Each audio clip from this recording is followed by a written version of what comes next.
The forests of the Pacific Northwest are magnificent in their variety and in their potential for meeting the needs of society. And here in the state of Oregon, about 2/3 of it is publicly owned.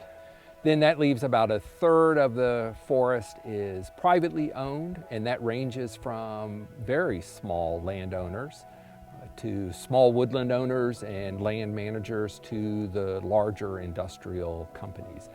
That pattern holds pretty closely for Northern California and Washington as well. Foresters are really good at thinking about systems, and systems theory is important when we're talking about growing a tree and managing a forest and managing an ecosystem. If any part of that system is struggling, you will feel that in all other parts of the system. So we're not going to do anything today that's going to impact the long-term health of the forest, the health of the ecosystem, or the health of the community that we work in. And if you take a short-term approach to that and take too much from the community or take too much from the forest, you're going to have to pay for it later. So in Oregon, not only are we blessed with a productive landscape and a set of landowners that are motivated to manage sustainably, we have a set of rules codified in law, the Oregon Forest Practices Act, that guides us through the process of managing forests sustainably. We also have the concept of certification. Certification is a way to provide some third-party assurance that the forests are being managed in a sustainable way. What does that mean? It means that there's taken into consideration biodiversity, habitat, sustained yield, water quality. So in general, the Forest Service tries to do the greatest good for the greatest number over the long term. So when we talk about the greatest good for the greatest number over the longest period of time, we're looking at conservation, but we're also looking at wise use of the resources. And a lot of folks think about our timber industry and how we work with the industry and do sustainable harvests, but it also includes the watersheds that we protect and enhance for the communities that benefit from having really good drinking water. So there's actually a range of use when we think of it in those terms. It's important for the public to know when they see that SFI, Sustainable Forestry Initiative stamp, that those do come from tree farms that are managed such as ours for sustainability.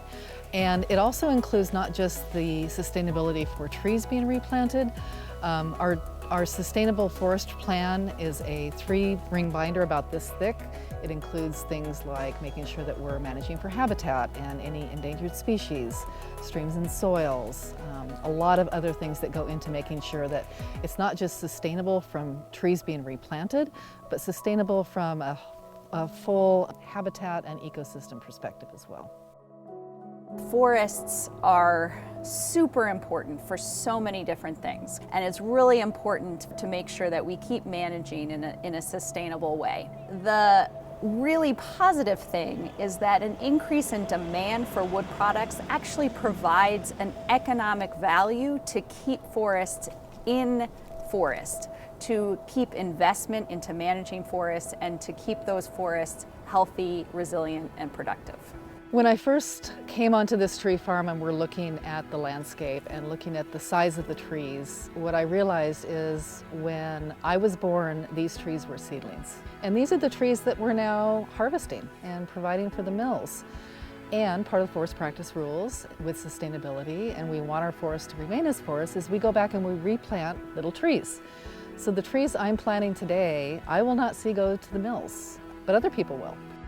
Our job is to make sure that during our short tenure as stewards, that we are making sure the forest has everything it needs, that it's healthy, that it's diverse, and that it's left in better shape for the next generation than it was when we found it. My legacy would be to have forests play a very significant role in the bioeconomy and really be part of the solution to have a world with 10 billion people living well within the limits of the planet.